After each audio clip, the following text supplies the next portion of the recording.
Bueno, para empezar, tenemos que la gestión cultural es una profesión que fomenta la participación social para una gestión cultural comprometida con la comunidad y que por ende tiende a tener puentes en el camino a la construcción de tejido social. Es como algo primordial y también es entendida como un medio para estimular y mejorar la calidad de vida de las comunidades como sus procesos identitarios.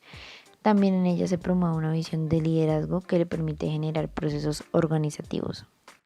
También podemos decir que la gestión cultural es un campo de estudio que proporciona herramientas para crear, desarrollar, emprender, gestionar y evaluar proyectos en el ámbito de las organizaciones, empresas e instituciones en el ámbito de las industrias culturales y creativas. Al igual que en el sentido de la educación, es un ámbito en el que las industrias culturales y creativas se crean para dar respuesta a un crecimiento cada vez mayor a la demanda de productos y servicios en el ámbito del sector.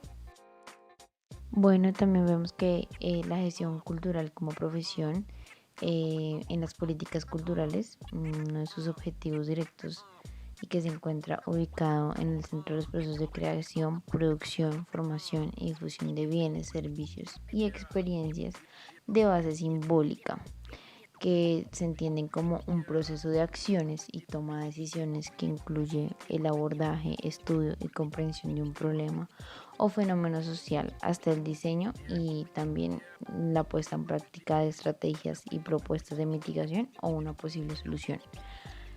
También decimos que la gestión cultural se basa en el diseño y puesta en marcha de proyectos que buscan atender problemáticas y necesidades sociales a través de creación de bienes culturales partiendo de la participación y el aprendizaje colectivo, especialmente de la comunidad en la que se está llevando a cabo, que sea continuo y abierto de un sector de la población determinado.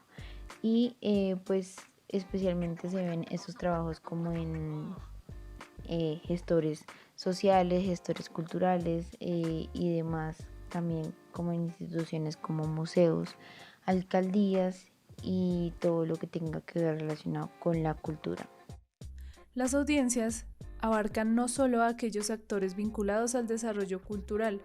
Aunque todos los ciudadanos tienen el derecho a crear y organizar la cultura, no todos tienen la capacidad para hacerlo.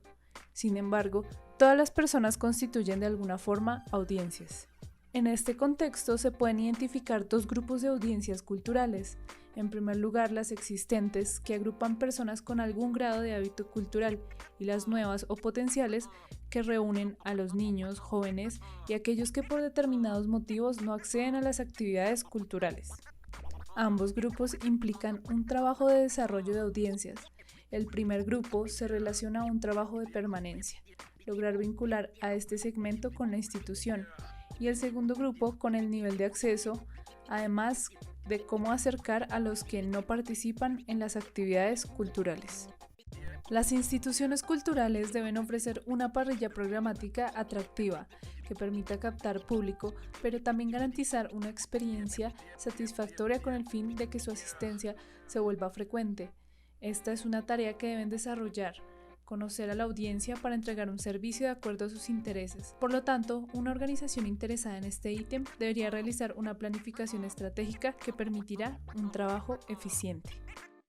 Los objetivos de la gestión cultural son facilitar a las personas un adecuado acceso al patrimonio cultural. Para ello, se desarrollan programas o proyectos culturales de diferente naturaleza. Se entiende como algo más amplio y se incide en que es el resultado de planificar recursos económicos y humanos de manera adecuada, que permitan la ejecución de unos objetivos claros a corto y mediano plazo.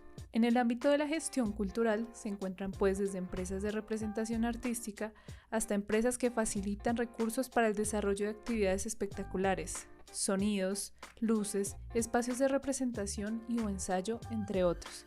Esto se debe a que el término cultura comprende un gran número de actividades. Otro objetivo de la gestión es también encargarse de llevar a buen puerto todas las iniciativas que conectan actividades culturales y público en general. Es decir, se trata de una mediación entre la creación, la participación y el público consumidor de productos culturales, lo cual es una figura clave del desarrollo de los trabajos artísticos o culturales. pues ofrece los espacios en el cual se podrán desarrollar adecuadamente, encontrando al público final al que se puedan proyectar.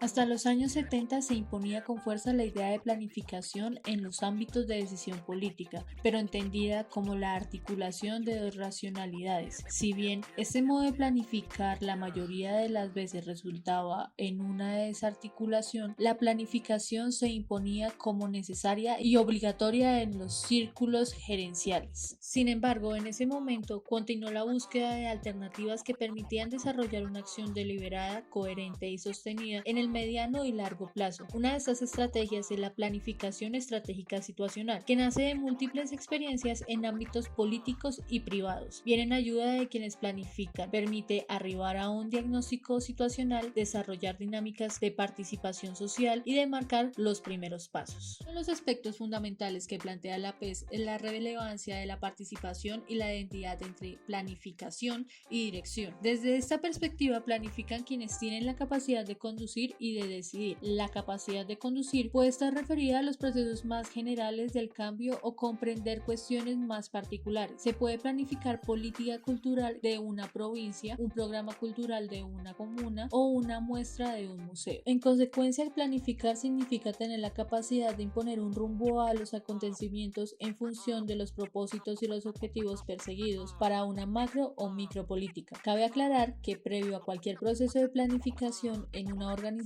se da por sentado que su razón de ser es conocida y aceptada entre los miembros participantes, a partir de tener en claro una misión institucional y la consecuente definición de fines en que se comienza a delinear los propósitos y cómo llegar a su consecución. El propósito de la dirección estratégica es ayudar a ganar a obtener resultados satisfactorios en cualquier actividad. Por ello, es importante estudiar el papel de la estrategia en el éxito. El éxito acompaña a quienes dirigen estratégicamente su carrera de manera más eficiente, generalmente combinando los siguientes elementos estratégicos: conocer el entorno en el que actúan, aprender rápidamente las claves para avanzar en él, se conoce bien a sí mismos y saben cuáles son los recursos, sus puntos fuertes y sus puntos débiles. No se quedan en el análisis o elaboración de un plan y pasan a la acción para poner en práctica sus análisis con compromiso, constancia y determinación. Los tres primeros elementos, objetivos, análisis del entorno y análisis de recursos, constituyen el núcleo de lo que tradicionalmente se ha denominado planificación estratégica o formulación de la estrategia. No obstante, por muy brillante o detallada que sea la planificación, si no es posible llevarla a cabo, no tiene ningún valor. Por eso, para que sea útil la estrategia, tiene que pasar a la acción. Eso supone además organización y capacidad directa para su implementación y posterior seguimiento y control, dando lugar al concepto de dirección estratégica. Los elementos de la estrategia de éxito mostrados se pueden agrupar en la empresa y su entorno, siendo la estrategia el nexo entre ambos. La empresa comprende 4 de estos elementos: objetivos y valores, recursos y capacidades, estructura organizativa y sistemas de control. Esta concepción de la estrategia como un nexo entre la empresa y su entorno tiene grandes similitudes con el tradicional modelo DOFA, que sintetiza el análisis estratégico en 4 categorías: las debilidades, amenazas, fortalezas y oportunidades. Las debilidades y amenazas corresponden al analizar el interior de la empresa y las amenazas y oportunidades al entorno o ámbito externo de la empresa. Una de las principales razones del declive y fracaso de algunas empresas es la falta de coherencia entre el entorno y los aspectos internos de la misma.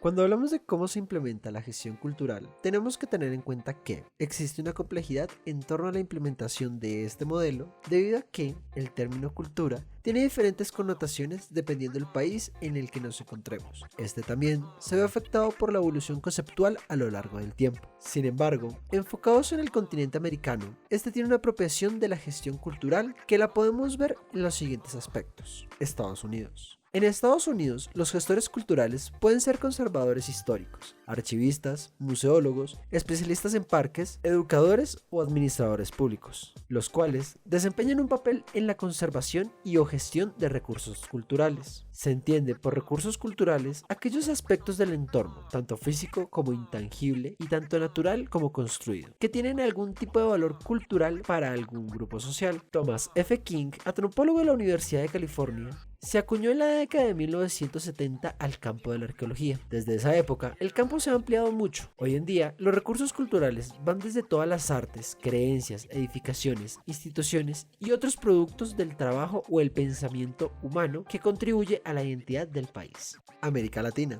En los países latinos, a diferencia de los países de habla inglesa, la gestión cultural es mucho más amplia que la gestión de las artes, incluyéndose una acepción de la cultura más amplia. Por lo tanto, los escenarios para la gestión cultural son diversos, pues su tarea conlleva un encargo social, como lo plantea Alphonse Martinel en su diplomado virtual en gestión cultural del año 2014. En este, señala que su interés no se limita únicamente al ámbito artístico, sino que también se desempeña como un agente social con el propósito de atender determinada necesidad, ya sea comunitaria o institucional. De la misma manera, la gestionadora cultural de México, Liliana López Borbón, en el año 2005 mencionó sobre la gestión cultural en América Latina que la dimensión política de la cultura que emerge en los diferentes proyectos que se emprenden para la producción del sentido y en las mediaciones constitutivas de lo social que plantea el modelo comunitativo obligarían a reorientar las preocupaciones de las políticas culturales y su gestión al ámbito de lo público en su sentido amplio, donde cotidianamente se construye una ciudadanía. Tal vez el arte, la estética, la expresividad y la construcción de territorios físicos y simbólicos para la emergencia de las identidades y la generación de la memoria colectiva puedan ser mecanismos idóneos para construir ciudadanía desde la cultura, planteando la gestión como un laboratorio para la convivencia, donde es posible construir un nosotros que nos permita indagar diversos proyectos para el futuro. Finalmente, un ejemplo de gestión cultural aterrizado en el contexto colombiano que proporciona herramientas para crear, desarrollar, emprender, gestionar y evaluar el ámbito del conflicto armado en Colombia es el contramonumento de Fragmentos, realizado por Doris Salcedo y que veremos. Lo principal al hacer esta obra era hacer una obra horizontal, no una obra vertical, no un obelisco. Como escultora mujer, lo último que yo pienso hacer es un obelisco o un arco de triunfo, porque tampoco soy guerrera, entonces no considero que la guerra nos permita triunfos. Todos perdimos la guerra y todos somos sobrevivientes de guerra. El invitar mujeres y el oír las voces silenciadas, el colocar a las voces silenciadas en el centro del acuerdo de paz y en el centro de Fragmentos de esta obra es un paso esencial para alcanzar equidad. Soy del departamento de Antioquia, víctima de violencia sexual dentro del conflicto armado. Cuando empezamos a martillar, nos decían que ese iba a ser las baldosas, que hoy están plasmadas acá. Con más fuerza le damos, con más ganas le damos, varias nos apoyamos, pero no dolía. Una de mis expresiones fue: más dolió la guerra.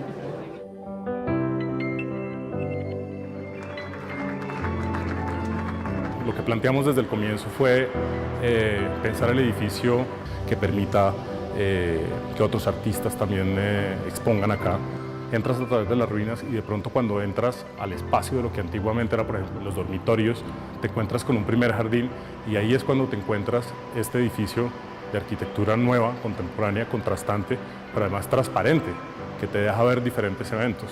Estamos en este momento parados sobre una nueva realidad con camas vacías en el hospital militar, con muchísimas menos víctimas de minas antipersonales, con menos asesinatos. Entonces las baldosas son el soporte físico y conceptual sobre el cual nosotros podemos enfrentar el futuro y la nueva realidad que vivimos. ¿Y qué se siente? Yo creo que el concepto no es qué se siente pisar las armas. Yo creo que lo que se siente aquí es que aquí hay parte de la historia de Colombia y que aquí está justamente entre esta base una apuesta absoluta por la paz que nosotros hemos dado. Se llama Fragmentos porque todos tenemos fragmentos de memoria de lo que fue la guerra y esos fragmentos conformarán la narrativa de nuestro pasado reciente. Estar hoy aquí, uno agacha su mirada y uno piensa: ¿cuántos fusiles ahí están fundidos? ¿Cuántas vidas estamos salvando hoy?